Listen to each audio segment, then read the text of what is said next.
Sue, I'm back. Again. I've had the text messages don'ts for a while honestly, but I put off screenshotting them and getting the audio. I really hope you enjoy it. Here's the summary. You blackmailed your friend for me. Well, when you put it like that. Millie rushes towards Jake and pulls him in a hug. This wasn't something they'd normally do, but hugging Jake just felt right. The idea of physical touch and being this close to someone was scary, but Jake had this really warm and relaxing presence. It was nice to know that someone actually cared and was willing to help them. Or.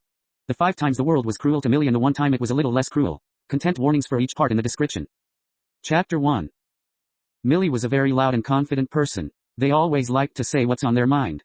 Until they realized how cruel the world can be. It was early in the morning, the air was a bit cold. Millie had just arrived at school and began shoving their coat in their locker while listening to a random music playlist they put on before they left their home. They put away a couple of their things and closed their locker. Millie was smiling as they threw their backpack around their shoulders and began walking to class as they hummed the song they were previously listening to, headphones now put away safely in their backpack for later. Then there was a sudden feeling on top of one of their shoes. Millie didn't realize it until it happened, but all of a sudden they were on the floor. It hurt, but they faced worse before. Millie looks around as they get up to see the reason for their fall. They knew they were clumsy, but not that clumsy. The bottom of their pants were even rolled up so they wouldn't trip on them again. Then they saw her, looking down at them. A blonde to pink-haired girl with nothing but disgust in those green eyes of hers, almost snake-like, filled with venom and hatred. She was laughing quietly to not draw too much attention to herself. Why did she trip me? Anger slowly began to build. I just wanted to have one good morning. The urge to say something grew as they began to stand, and so they did. What's your problem? I don't even know you. Millie raised their voice a little, gaining the attention of some students around them. The girl looked shocked, as if she didn't expect this response. My problem, I'm just trying to head to class. She tried to play the victim. She looked scared, but it was obvious she was faking after seeing her actions prior. What a wicked person. You, whatever. Just watch where you're going next time. Millie frankly didn't have time for this. They needed to get to class. And as much as Millie hated class, they couldn't risk being late again just to be yelled at home later. Students went back to whatever unimportant things they were doing before these events, and Millie began to walk when they heard the snake girl mumble something. She really is the pink-haired devil. Her friends laughed, and Millie frowned. Misgendered and insulted in one sentence. I guess I haven't come out yet, so that's to be expected, but why am I a devil? What did I even do? The warning bell for the first period rang throughout the halls and the air grew just a little bit colder. Millie threw their sweater on and continued to class. They didn't have time to waste on some random girl. Chapter 2. Millie was a loud and confident person. Despite what others assumed, they accelerated in most subjects, especially PE. Unfortunately, no matter how well Millie was doing, people were still cruel. The class was playing soccer, and the teams were tied. Millie's team would have been behind if it wasn't for them. They really gave it their all in PE. The team Millie was on consisted of people who had little to no interest in sports, so naturally the fate of their team really depended on Millie, aka the most athletic of the group. Class was about to end and Millie had to make the final shot. They dodged a member from the opposite team and kicked the ball towards the goal. The ball was almost blocked by the goalie, but it made it in. Wait. I did it. Yee. Woo. Millie cheered with joy, threw their hands in the air and waved around. The joy and excitement felt from the victory was too much to contain with a simple smile. I'm so awesome. They were used to winning sports, but each victory still felt like something new to look forward to. It was proof that they were good at something, and that their weight and other things can't hold them back. They were used to low expectations put on them because of their personality, weight, and weird assumptions made about them, but here Millie was proving them wrong. The game came to an end. A couple of, congrats and, we'll win next time, were exchanged. Another victory as per usual. Millie was still on the court trying to take a few breaths and relax a bit. That game sure was exhausting. Then, from the corner of their eye they saw her. Snake girl. Apparently her name is Zoe. She was looking right at Millie and said something, but they were too out of range to hear it. The group of girls around her began to laugh and look at Millie with disgust. Why were they laughing? Were they laughing at me? What did I do? No. It's just a misunderstanding. I'll just head to class. Deep breaths, deep breaths. Millie walked past them trying to pay attention to their own breathing. Laughter rang out with footsteps soon following. They were behind Millie. You're so pathetic. Why are you trying so hard to be a boy? She wasn't in their field of vision, but Millie had begun to recognize the voice. Snake girl. Leave me alone. Go be miserable somewhere else. Millie was not in the mood to explain gender and how they were actually non-binary. This didn't feel like a safe place to come out anyway. Why couldn't she just leave me alone? Why can't you be normal? You're so pathetic. Normal? Am I not normal? I tried so hard to fit in, even if it didn't seem like it with how outspoken I am. Sure, I get more excited than the usual person, get distracted easily, have a strong range of very expressive emotions, excel in certain areas, sports, and struggled in others, math, but that doesn't mean I am not normal. I tried so hard to be normal. I'm so normal. So normal. All my effort should be proof, not a waste of time. Gee, go project your street stupid insecurities onto someone else. Millie's breath grew more shallow as their vision began to blur. I'm fine. Deep breaths. I am not crying in front of someone like her. Did I hit a nerve? The group of girls laughed more as they began to walk away, presumably to go change. You're nothing more than a stupid freak. Can't you even try to be normal? Snake Girl walked away to join her friends. Millie wanted nothing more than to be their loud and confident self right now. Chapter 3. Millie was a loud and confident person. You had to have some confidence to enter the girls' bathroom. Millie isn't a girl. They are non-binary and closeted, so as far as others know Millie is a girl, and girls use the girls' bathroom. They hated using the bathroom and the idea of them being seen as a girl, but there wasn't much they could do at the moment. It shouldn't have been that big of a deal. It was just a bathroom. Everyone uses the bathroom, Millie thought, trying to stay calm, as they quickly finished up. It really shouldn't have been that big of a deal, but of course it was. There she was again, Snake Girl. Haha, do you purposely try to look that ugly? Zoe said as she saw Millie exit the bathroom. Millie frowned. Why now out of all times? Why am I so sensitive? You literally look like a snake, let's not compare, Millie replied as they crossed their arms. Oaths could be heard from the group of girls that followed Zoe everywhere. You would think they would have something more important to do. Zoe surprisingly didn't even react. You're so pathetic. I'll be surprised if anyone would ever love a disappointment like you. Millie flinched. Those words sounded all too familiar. Why are you such a disappointment? It's what they yelled at me when they weren't yelling at each other. Zoe seemed to sense Millie's distress. Seems like you're finally getting it. You're nothing compared to me. All you do is take up space. Now get out our way. It was such an untrue and unnecessary thing to say, but Millie was starting to believe it. They turned away from the group of girls and moved out of their way. Their eyes felt watery and vision began to blur a bit. No. I'm not going to cry. I'm okay. A single tear trailed down Millie's face, but they refused to cry in a high school hallway around cruel teens, so they tried really hard to relax. It wasn't the first time Millie had been told such cruel things. It was always their fault. It was my fault my siblings were acting out. It was my fault we were low on money. It was my fault they hated themselves. It was my fault that I'm being bullied. It was my fault most people at school hate me. It was my fault I'm failing math no matter how hard I was clearly trying. It was always my fault. But it wasn't always my fault. Why do I have to be dragged into these situations I have nothing to do with? Why do I have to suffer the consequences of not being enough no matter how hard I try? When will I be considered good enough and not a disappointment? Millie rushed to class and headed to their seat. They sat down, covered their face with their hands, and tried to focus on their breathing. It worked a little, but those words would still have a long-lasting impact. They were left with nothing but their thoughts as other students began to enter the classroom. Why didn't I say anything? Why was I so hurt by those words? Maybe they weren't as loud and confident as they thought. And maybe going to the girls' bathroom was more difficult than they thought. Chapter 4. Millie was not a very violent person. They tried to blend into the background a lot, failed a lot, but they never really had issues with others. But here Millie was now, about to kill a bitch. They finally reached their breaking point, and they weren't quite sure how it happened, but now they were holding Snake Girl down and pulling her hair. Let go. For the first time Zoe seemed to look a bit remorseful for what she had done, but that quickly faded. Freak. Ow. I didn't do anything, let me go. Let her go. Leah yelled as she stood to the side like she always did. It was the same performance time and time again. You're a disgusting snake. You think you can pretend and put on this act around others, but I know what you are. Water began to form around the corners of Millie's eyes as suppressed emotions began to surface. Pain quickly formed on Snake Girl's side from Millie's punch. She yelled as she quickly went to grab her side, wincing. What's wrong with you? You're what's wrong? You're nothing but an insecure bully that can't handle other people being happy because you're so miserable. Millie yelled back, and their voice began to crack. Why couldn't you just leave me alone? Millie's voice grew more shaky as they lowered their voice and slightly loosened their grip. What have I ever done to you?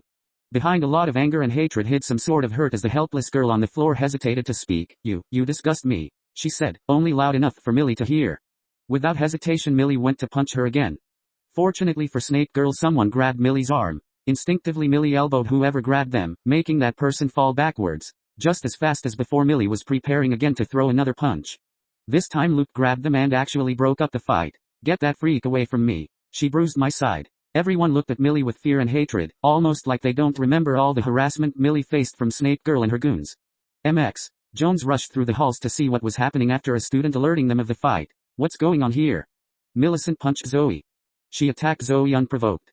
She really is the pink-haired devil. Students began to throw out random accusations, and most were untruthful. The use of their dead name hurt deeply, and the insults they heard only caused them to cry. What were they supposed to do? Who would believe them? No one ever did. All they could do was fight. That's not what Luke said in defense of Millie, but he was quickly cut off. Luke, I understand that Millie's your friend, but she needs to understand her actions have consequences. Let's head to the office. Leah, take Zoe to the nurse's office. And everyone else, head to class. Luke frowned, defeated knowing there was no way they were changing the teacher's mind. He turned to Millie and smiled lightly, and moved his grip on their stomach, from holding their back, to hold their hand. It's going to be okay, I'll come with you. Students began to clear the halls. Snake Girl and Leah went in the direction of the nurse's office, and MX, Jones, Millie and Luke began to walk towards the office. I didn't want to say this in front of everyone, but if you get into another fight we'll have to remove you from the band competition. Your behavior isn't okay, and you've been given several warnings. MX, Jones said while looking forward. That's not fair. She started it. Millie said, expressing their feelings about the unfairness of the situation. Luke tightened his grip on their hand. MX, Jones, those girls have been making fun of Zoe, and Millie shouldn't be punished for that, Luke argued. Zoe's a good student, she would never do that. And besides, that still doesn't justify violence. Millie was not really a violent person, but what else could they do? No one listened. It was starting to seem like they were the issue. Chapter 5. What was even the point? Millie wasn't really a confident person, it was all just a lie to help deny reality. They were failing math, felt alone, and going back to school meant being bullied relentlessly, but staying home wasn't any better. You stay quiet, you lose. You fight and you lose. You go to school and get bullied, or stay home and listen to constant arguing. There's no winning. She has everyone wrapped around her snake scales. They were laying on their bed trying to get ready for the day. Why can't I just get up? Move. Move, goddammit. Por favor, just move. They continued to lay in bed and stare at the ceiling. Being at home and laying in bed doing nothing felt like they were in a never-ending nightmare. They wanted to move, but just couldn't. Their mommy lightly pushed their bedroom door open and entered their shared room. Mi amor, are you getting ready? Millie stood there silently staring at the ceiling. What were they supposed to say? No and then get yelled at, or yes and then get yelled at later when she discovers they never left their bed. Millicent, let's not do this. You can't always run from your problems. You have to go to school. Millie's mommy tried to say in a caring tone. Millie's younger sibling looked back and forth anxiously as they exited the room, and their mother waited there patiently for a response. Well. What's wrong with you? I can't do this today. I got to go. Babe, can you help out? Millie, you have to go to school. Millie's poppy shouted from another room. Are you serious? I asked for help, not to repeat exactly what I did. Their mommy said as they rushed out of their room. You didn't even give me a chance. Millie tried zoning out the noise. It was the same constant arguing. Nothing new. Millie's fear and anxiety increased as their breathing grew a little shaky, and they hoped their parents would just leave for work. The longer they stay here the longer they'll argue. Why couldn't they get along? Why is it my fault I'm getting bullied? I didn't ask for this. Millie became consumed with their thoughts. They had so much to say, so much they wanted to say, but they just couldn't. They couldn't ask for help. It was a scary thing to do that got them nowhere in the past. Their body wouldn't let them speak. Their eyes watered as the thoughts got worse. Why am I even here? I do nothing all day. Life felt pointless. They felt like they were drowning and they didn't know how to swim. And even if they could swim, there was a weight pulling them down. They were trapped with no clear way out and no one to help them. After some time has passed, Millie wiped their face, tears slowing down. Air finally was entering their lungs. Their thoughts and panic froze them in place, but now they begin to see and hear clearly again. After some time their poppy entered the room and tried talking to them. While he was more sympathetic than their mom, he still lacked understanding. It was the same thing over and over again. No change. Clearly what their parents were doing isn't working, so why do they continue? What was so hard to understand? They were being bullied. School is literal hell for them and they're told to just push through it. I've tried so hard. I even considered making friends with them so they'd leave me alone. That's what they wanted to say, but couldn't. Their poppy stared at them in silence waiting for some sort of response, and Millie looked to the side and tried not to have another panic attack. Just breathe. Just breathe. Say something, anything, you're being disrespectful. Just breathe. Just breathe. He signed and walked out the room and mumbled, "You're always causing problems for us," on his way out. Just breathe. Just pray. I guess I really am the problem, huh? Tears began to cover their face again. Why couldn't they be a better kid? Why couldn't they just get up and get ready for school? Besides, there are kids who are going through way worse. My problems are nothing in comparison. Everything felt so helpless. Millie grabbed their headset and phone and played a random playlist. They began zoning out and humming to the beat. As noise filled their ears, they allowed a calming fantasy to take over. They weren't confident, constantly felt lonely and continued to endure everyday struggles, and they hoped that one day it would change. For now they would have to be content with what they had because things weren't changing anytime soon. Hopefully they were able to hold out long enough. Chapter 6. Millie was tired of feeling so alone and having to fight their own battles. They longed for a friendship where someone truly understood them and would stand up for them. Millie was preparing for another fight with Snake Girl and her sidekick, but they seemed to just walk away. Did they just avoid me? I guess that punch to her side did the trick. I am pretty terrifying. Millie pictured themselves as a lion or something and Snake Girl and her sidekick as sheep. It was nice to finally just exist without someone commenting on their every move. The thought brought a small smile to Millie's face. Hey Millie. A familiar voice could be heard calling for them across the hall. Millie turned to see who was calling them, and it was Jake. Oh, what's up? I have something to give you. Millie raised one of their eyebrows in confusion. You do? Jake lifts his hand to show a paper. A paper from Millie's diary. How? Where did you get that? Give it here. Frustration quickly makes its way across Millie's face as they reach to snatch the paper out of Jake's hand. Seriously, where did he get that? Does he know? Hey, chill out. I was gonna give it to you anyways. Silence quickly makes its way into their conversation and Millie blushes in embarrassment. He definitely does, doesn't he? I probably shouldn't have snatched the paper, but... You okay Millie? Jake stands uncomfortably as he waits for Millie's answer. Gosh, this situation is so awkward. If you tell anyone about this, Millie tried to sound threatening, but it was clear this situation has hurt them a lot. It's hard to act strong when you're beaten down and made fun of every day. Oh, don't worry, I didn't read it. Jake offers the most genuine and comforting smile ever, and Millie calms down a bit. It's been a while since someone looked at them like that. Well, I heard a bit from Zoe and Leah, and just like that Millie feels on edge again, but they didn't actually say who the mystery boy was. TCH, those goons are bound to tell the whole school eventually. I wouldn't be so sure about that, Jake says with a really smug look. I sorta have my own dirt on Zoe, so she promised to keep her mouth shut. They won't be telling anybody about this. Jake puts his hand on his hip and relaxes into the conversation. Millie relaxes as well. You blackmailed your friend for me. Well, when you put it like that. Millie rushes towards Jake and pulls him in a hug. This wasn't something they'd normally do, but hugging Jake just felt right. The idea of physical touch and being this close to someone was scary, but Jake had this really warm and relaxing presence. It was nice to know that someone actually cared and was willing to help them. Whoa there. Jake jumps a bit, but quickly relaxes and hugs back. Thank you Jake. I didn't know what to do, you really saved me. Millie hugs Jake even tighter. It was nothing. Anything for a friend. A friend? That's right, they were friends. Man, I might just cry right here. I should definitely apologize. I'm sorry I didn't tell you guys. I was just embarrassed. I thought I could deal with those girls by myself, but in the end I just made it worse. Millie breaks from the hug and looks directly at Jake. Oh, and I'm really sorry for punching you. I really didn't mean to, I feel really bad about it. Don't worry, I know you didn't actually mean it. Besides, I think it kinda makes me look tough. Jake poses like there's a camera there but he ultimately just looks like a dork. PFFF, whatever makes you feel better about it. I'm glad he's okay. I really don't know my own strength sometimes. So you promise not to get into any more fights? Millie sighs reluctantly. Yeah, I promise. It was nice to have someone on their side, or just there supporting them. Jake had done more for them than other people in their life, and it meant a lot, more than he would ever know. Gosh, I can't wait for band practice. Millie wasn't alone as they thought they were. They have friends who were there for them and respected them. They never felt so loved and safe. Maybe the world wasn't that cruel after all. Chapter 2.5. One of the girls from Snake Girl's crew stood behind. I'm sorry, I should have said something. The rambles of the girl were quickly drowned out. Millie falls to the ground. I can't breathe. Why can't I breathe? Breath. Millie barely got out through shaky breaths. What's wrong with me? Why am I not normal? Why couldn't I just fit in or blend in with the crowd? Why am I so pathetic? Why am I such a freak? Why didn't I say anything? Why didn't I stick up for myself? Why? Hey, look at me. The sorry girl from before said while bending down to meet their level. Try to copy my breathing. She sounded unsure of herself at first but quickly continued. They're just thoughts, I promise. They don't represent you at all. Tears were running down their face. It felt like there was a hole in their stomach. It was almost painful, or maybe it was painful. They couldn't tell anymore. The thought of breathing wasn't even there. They tried, failed and proceeded to panic more. Hey, let's maybe try something else. What's something you like? The line of questioning seemed useless as Millie still couldn't manage enough breath to speak, let alone form a proper response. Why couldn't I just speak? Useless yet again. More tears ran down their face as Millie continued to be stuck in the endless cycle of listening to the thoughts in their head.